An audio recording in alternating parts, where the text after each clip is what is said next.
ये आकाशवाणी है। प्रस्तुत है कार्यक्रम सुर्खियों में। इसके अंतर्गत सुनिए केंद्रीय मंत्रिमंडल के निर्णयों पर चर्चा। इसमें भाग ले रहे हैं राजनीतिक विश्लेषक अदिति टंडन और आकाशवाणी संवाददाता आदित्य शुक्ला। केंद्र सरकार ने कल हुई मंत्रिमंडल की बैठक में कई अहम फैसले लिए। इन सब पर हम एक एक कर चर्चा करेंगे। शुरुआत सबसे पहले उस फैसले से जो देश के 80 करोड़ लोगों से जुड़ा है, उनके स्वास्थ्य से जुड़ा है।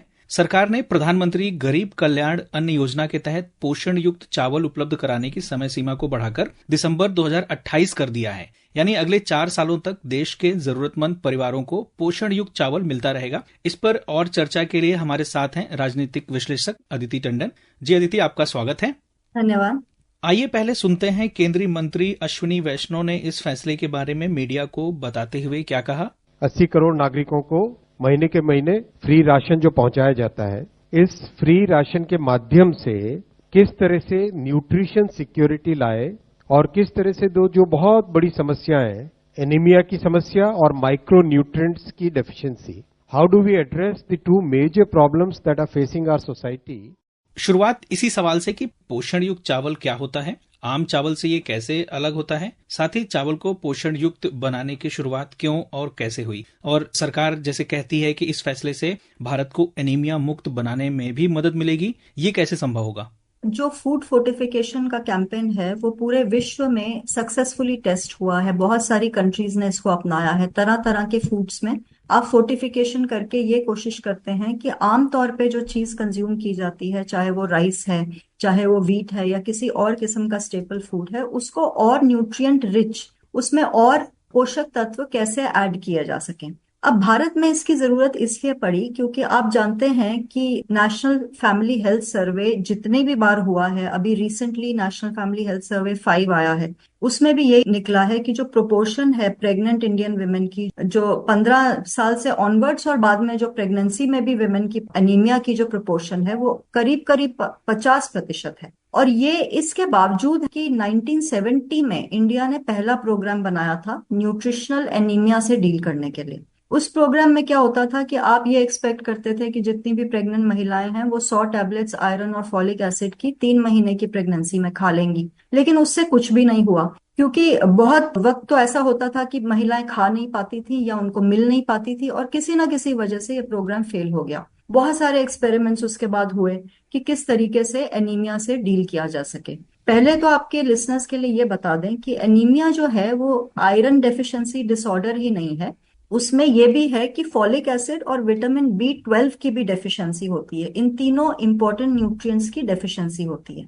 और रिसर्च ने यह बताया है कि जो वेजिटेरियन फूड्स हैं उसमें विटामिन B12 बहुत कम होता है। तो क्योंकि मेजॉरिटी ऑफ भारत जिसको कहते हैं हम लोग, जितने भी सिटीजन्स हैं ज्यादातर वेजिटेरियन हैं, उसकी वजह से एनीमिया की न्यूट्रिशनल डेफिशिएंसी विटामिन B12 की बनी रहती है। तो अब उससे जूझने का क्या उपाय है। सबसे अच्छा उपाय ये है कि 65% जो इंडियंस हैं वो चावल कंज्यूम करते हैं स्टेपल डाइट की तरह। तो उन चावलों को किस तरीके से फोर्टिफाई किया जा सके, जिस कैबिनेट अप्रूवल का आप बात कर रहे हैं वो यही प्रोग्राम है जो ये कहता है कि राइस के माध्यम से आप ये जो आयरन डेफिशिएंसी है, ये आयरन, फॉलिक एसिड और B12 अपनी कम से कम 65% इंडिया की पॉपुलेशन तक पहुंचा सकते हैं, क्योंकि वो राइस को कंज्यूम करते हैं स्टेपल फूड की तरह, रोजमर्रा की लाइफ में अपनी खाते हैं। तो राइस फोर्टिफिकेशन क्या होती है। राइस फोर्टिफिकेशन ये होती है कि आप फैक्ट्री के माध्यम से, आपने हर फैक्ट्री में कुछ ऐसे एनेबलिंग प्रोविजंस बना दिए हैं कि जो कस्टम मेड राइस की फैक्ट्रीज हैं उसी में इक्विपमेंट के तहत इक्विपमेंट इंस्टॉल की गई है, जिसके तहत फोर्टिफाइड, जिसको कहते हैं फोर्टिफाइड राइस कर्नल्स, छोटे छोटे पदार्थ राइस के जो फोर्टिफाई किए गए हैं, जिसमें न्यूट्रिएंट्स ऐड किए गए हैं, आयरन, फॉलिक एसिड और vitamin B12। Food safety and standards authority of India के एक रेगुलर गाइडलाइन है इसके लिए कि कितने उन कर्नल्स में कितना न्यूट्रिशन होगा किस पदार्थ का। ये बनाए जाते हैं सेपरेटली और फिर कस्टम मिल राइस के साथ इसको ऐड करके फिर जो नेशनल प्रोग्राम्स हैं तरह तरह के, जैसे कि हमने पोषण अभियान है उसके थ्रू, प्रधानमंत्री गरीब कल्याण अन्न योजना है उसके थ्रू, हर गवर्नमेंट के प्रोग्राम के थ्रू इसको पहुंचाया जाता है। इसका पायलट आपको याद है कि शुरू हुआ था 2022 में, और 2024 तक तमाम गवर्नमेंट की स्कीम्स में सक्सेसफुली इसको डिसबर्स किया गया था। अब ये डिसाइड किया है कैबिनेट ने कि ये जो प्रोग्राम है यूनिवर्सली उपलब्ध होगा, यूनिवर्सल डिस्ट्रीब्यूशन होगी फोर्टिफाइड राइस की 2028 तक। अगला फैसला जो मंत्रिमंडल का था वो है गुजरात के लोथल में राष्ट्रीय समुद्री विरासत परिसर को विकसित करने का। सरकार ने इस परियोजना को भी मंजूरी दे दी है। आइए पहले सुनते हैं केंद्रीय मंत्री अश्विनी वैष्णव को। लोथल में national maritime heritage complex develop किया जाएगा। पूरे भारत की रिच और डाइवर्स मैरीटाइम हेरिटेज को दिखाना और वर्ल्ड का सबसे लार्जेस्ट मैरीटाइम हेरिटेज कॉम्प्लेक्स बनाना, ये एक बहुत बड़ा संकल्प है इस कैबिनेट के डिसीजन में। कई इसमें यूनिक फीचर्स होंगे। एक लाइट हाउसेज का म्यूजियम होगा, शिप बिल्डिंग का एक्सपीरियंस होगा, डॉक्स होंगे, और लोथल का जो टाउन का उस टाइम का जो पूरा डिजाइन था वो कंप्लीट टाउन का डिजाइन वहां पे बनाया जाएगा। ये परियोजना 2 चरणों में पूरी की जानी है। ये परियोजना क्या है और ये कैसे हमारी 4,500 साल पुरानी समृद्ध समुद्री विरासत को प्रदर्शित करेगी, इस पर हम आपसे विस्तार से जानना चाहेंगे। भारतवर्ष में जो समुद्री हेरिटेज है वो कोई आज की नहीं है। 4500 साल पुराना इसका विरासत है समुद्री हेरिटेज का, जिसको हम मैरीटाइम हेरिटेज भी कहते हैं। और जो लोथल है वो एक बहुत इंपॉर्टेंट पोर्ट होता था पुराने जमानों में। इनफैक्ट जो हमारी हिस्ट्री है, मैरीटाइम हिस्ट्री, उसमें ये बताया गया है कि कम से कम कनौजी आंग्रे जो हैं वो छत्रपति शिवाजी के नेवल कमांडर थे। चोलाज और पांड्याज जो थे वो बड़ी बड़ी नेवल और मर्चेंट फ्लीट्स को मेंटेन किया करते थे अपने जमानों में। ओडिशा से मर्चेंट शिप्स उन जमानों में इतने साल पहले श्रीलंका जाया करती थी, बाली, जावा जाया करती थी। जो लोथल है, जिसमें अब ये नेशनल मैरीटाइम कॉम्प्लेक्स बनाने जा रही है, मिनिस्ट्री ऑफ पोर्ट्स का ये प्रोजेक्ट है, वो बहुत ही प्रोमिनेंट सिटी हुआ करता था ट्रेडिशनल हड़प्पन सिविलाइजेशन के टाइम से। मतलब 2400 बीसी की बात कर रही हूं मैं। ये तब से ये जो सिटी है बहुत इंपॉर्टेंट एक मैरीटाइम हेरिटेज की सिटी हुआ करती थी। यहाँ शिप बिल्डिंग हुआ करती थी, मर्चेंट फ्लीट मेंटेन हुआ करती थी, और एक यूनिवर्सिटी हुआ करती थी जिसका नाम था वल्लभी यूनिवर्सिटी, जहां पर maritime ship building merchant fleet के एक्सरसाइजेस में ट्रेनिंग दी जाती थी। और जो भारत की शिप बिल्डिंग इंडस्ट्री थी उस जमाने में 2400 बीसी में पूरे विश्व में प्रसिद्ध थी। तो हमारी जो मैरीटाइम हेरिटेज है, तमाम बाकी हेरिटेज, बाकी विरासत की तरह थोड़ी सी निग्लेक्ट हुई है ओवर द ईयर्स। किसी ने इसके बारे में सोचा नहीं है।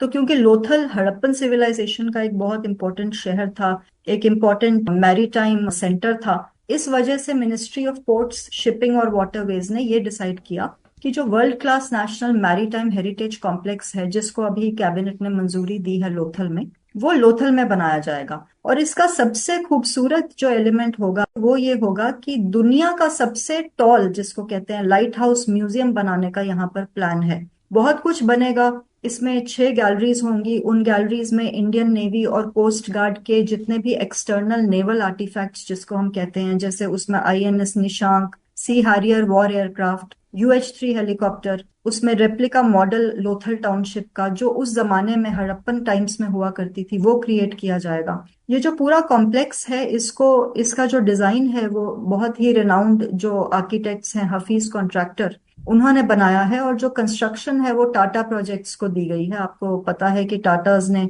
अभी हाल ही में हमारा नया पार्लियामेंट बिल्डिंग भी बनाया है, तो उसकी सक्सेस के बाद ये प्रोजेक्ट भी वही बनाएंगे। और जो ये फेज 1 में होगा, लाइट हाउस म्यूजियम बनेगा, और उसके बाद जो फेज 2 होगा उसमें कोस्टल स्टेट्स पेविलियन बनेंगे। ये जो पेविलियंस हैं, ये मतलब जितनी भी कोस्टल स्टेट्स और यूटीज हैं भारत में, वो अपना अपना एक पेविलियन बनाएंगे इस कॉम्प्लेक्स में। ये नहीं कि सिर्फ लोथल का ही हेरिटेज वहां पर दिखाया जाएगा। पूरे भारत में जहां जहां कोस्टल स्टेट्स हैं उन सबको मौका दिया जाएगा कि वो अपनी अपनी कोस्टल हेरिटेज को लोथल के कोस्टल पेविलियन में डेमोन्स्ट्रेट करें। एक अलग से हॉस्पिटैलिटी का जोन बनेगा जिसमें मैरीटाइम थीम पर एक इको रिजॉर्ट बनेगा और खाने पीने की जगह बनेगी, और रिक्रिएशनल फैसिलिटीज भी होगी जिसमें बच्चे भी आके अपना देख सकें, अपनी हेरिटेज समझ सकें। एक मैरीटाइम इंस्टीट्यूट और हॉस्टल का भी प्रावधान है इस कॉम्प्लेक्स में।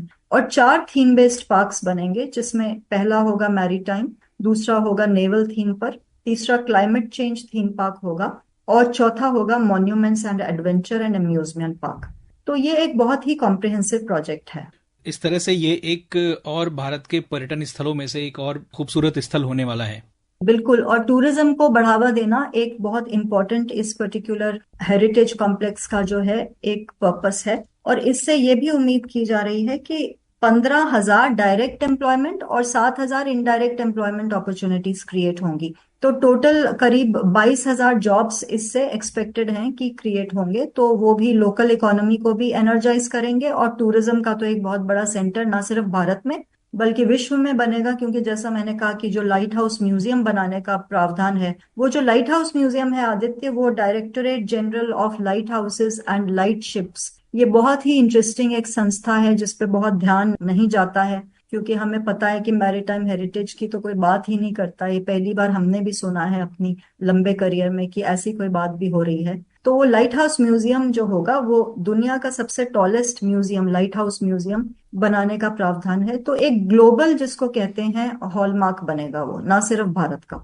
अब हम बढ़ते हैं अगले फैसले की तरफ जो केंद्रीय मंत्रिमंडल ने कल लिया। वो है राजस्थान और पंजाब के सीमावर्ती क्षेत्रों में सड़क निर्माण को मंजूरी देना। सीमावर्ती क्षेत्रों में बुनियादी ढांचे के विकास को मोदी सरकार सर्वोच्च प्राथमिकता देती है। ये फैसला भी सरकार की इस नीति को दर्शाता है। पहले केंद्रीय मंत्री अश्विनी वैष्णव को सुनते हैं कि उन्होंने इसके बारे में क्या कहा। तो राजस्थान और पंजाब के जो बॉर्डर एरियाज हैं उसमें 2280 किलोमीटर नए रोड नेटवर्क का डेवलप करने का निर्णय लिया गया है। बहुत बड़ा इम्पैक्ट पड़ेगा बॉर्डर एरियाज में, लाइवलीहुड पे, कनेक्टिविटी पे बहुत बड़ी फैसिलिटी इससे बनेगी। और बहुत ध्यान रखा गया कि जो हाईवे नेटवर्क देश भर में डेवलप हो रहा है उसके साथ इसको इंटीग्रेट किया जाए, जिससे कि उन क्षेत्रों में रहने वाले हमारे नागरिक उनको वही फैसिलिटीज मिले जो देश के बाकी हिस्सों में मिल। हम आपसे जानना चाहेंगे इस फैसले के बारे में और साथ ही कि सीमावर्ती क्षेत्रों में सड़क और संचार सुविधाओं की जरूरत आखिर क्यों इतनी जरूरी हो जाती है। सबसे पहले हमें ये समझना होगा कि ये स्कीम कब शुरू हुई थी। ये एक वाइब्रेंट विलेज प्रोग्राम जो सरकार का बहुत ही फ्लैगशिप प्रोग्राम, आजकल हम रोजमर्रा की जिंदगी में इसके बारे में सुनते हैं, सेंट्रली स्पॉन्सर्ड स्कीम की तरह 15 फरवरी 2023 को शुरू हुई थी। और इसका मकसद ये था कि कॉम्प्रिहेंसिव डेवलपमेंट की जाए जो बॉर्डर में विलेजेस हैं, 19 ऐसी डिस्ट्रिक्ट्स की कि जो बॉर्डर पर हों। और जहां जहां भी बॉर्डर्स हैं, जैसे राजस्थान और पंजाब जिसमें कैबिनेट का अप्रूवल हुआ है, करीब 2280 किलोमीटर रोड्स बनेंगी करीब 4,000 करोड़ की लागत से। तो हम जानते हैं कि राजस्थान और पंजाब का जो बॉर्डर है वो पाकिस्तान से लगता है। और हम ये भी जानते हैं कि पाकिस्तान के साथ हमारा इस वक्त बहुत फ्रेंडली रिलेशन नहीं है। जाहिर सी बात है कि पुलवामा के अटैक के बाद, उसके बाद जितनी तमाम अभी तक जम्मू कश्मीर में पाक स्पॉन्सर्ड टेररिज्म चलता रहा है और चुनावों को भी डिसरप्ट करने की कोशिश हुई है, तो पाकिस्तान के साथ जो हमारे बॉर्डर्स हैं उनको स्ट्रेंथन करने की जरूरत है। आमतौर पे क्या देखा गया है कि जब आप बॉर्डर पर इंटेलिजेंस गैदर करने जाते हैं तो उसमें ह्यूमन इंटेलिजेंस का बहुत इंपॉर्टेंस होता है। जैसे कारगिल का भी युद्ध अगर भारत ने एडवांटेज पाया था, वो सिर्फ इसलिए पाया था क्योंकि वहां ह्यूमन इंटेलिजेंस इंडिया के फेवर में थी। हमें बहुत सारी जानकारी पाकिस्तान इन्फिल्ट्रेशन के बारे में चरवाहों से मिली थी। उसी तरीके से जब आप बॉर्डर विलेजेस को डेवलप करते हैं, बॉर्डर विलेजेस में रहने वाले लोग इकोनॉमिकली एम्पावर्ड फील करते हैं, आप उनको रोड्स देते हैं, आप उनको टेलीकम्युनिकेशन के टावर्स देते हैं और जितनी तमाम सुविधाएं हैं वहां पर वाटर फैसिलिटी देते हैं, ये सब जब देते हैं वो फाइनेंशियली और इकोनॉमिकली एम्पावर्ड फील करते हैं, उनकी ईज ऑफ लिविंग होती है लाइफ में, तो वो उन विलेजेस से माइग्रेट नहीं करते बाहर। क्या देखा गया है पिछले सालों में कि बॉर्डर विलेजेस से बहुत से लोग, क्योंकि वहां सुविधाएं ही नहीं है, तो सुविधाएं ना होने की वजह से क्या होता है कि लोग अपने गांव को छोड़ के शहरों की तरफ पलायन करते हैं। आप अगर उत्तराखंड में जाके देखिएगा तो आपको करीब 70 से 90 ऐसी विलेजेस मिल जाएंगी बॉर्डर पे जहां कोई है ही नहीं, जिनको घोस्ट विलेजेस कहा जा रहा है। अब वाइब्रेंट विलेज प्रोग्राम के तहत वहां पर पुनर्निवास किया जा रहा है लोगों का, क्योंकि वहां डेवलपमेंट जा रही है। अगर मेरे घर में मुझे सब कुछ मिलेगा तो मैं बाहर क्यों जाऊंगी। ये पर्पस है वाइब्रेंट विलेज प्रोग्राम का कि आप बॉर्डर विलेजेस को इतना फोर्टिफाई कर दीजिए कि कोई वहां पर इन्फिल्ट्रेशन का मौका ही ना मिले, वहां लोग बसे रहें, वहां विलेजेस बसे रहें, वहां स्कूल्स खुलें, वहां अच्छी रोड्स हो, आवाजाही हो। तो जब एक वाइब्रेंट और जिसको कहते हैं एनर्जेटिक एटमॉस्फेयर रहेगा बॉर्डर विलेजेस पे, तो हमारे लिए सिक्योरिटी और स्ट्रैटेजी की व्यू पॉइंट से वो बहुत इंपॉर्टेंट रहेगा। तो ये पर्पस है इस स्कीम का। आप हमसे चर्चा में जुड़ी, आपका बहुत धन्यवाद। धन्यवाद। अभी आप सुन रहे थे केंद्रीय मंत्रिमंडल के निर्णयों पर चर्चा। इसमें भाग ले रहे थे राजनीतिक विश्लेषक अदिति टंडन और आकाशवाणी संवाददाता आदित्य शुक्ला। ये कार्यक्रम आकाशवाणी के समाचार सेवा प्रभाग द्वारा प्रस्तुत किया गया। इसे आप हमारे mobile app news on AIR और YouTube channel news on AIR official पर भी सुन सकते हैं।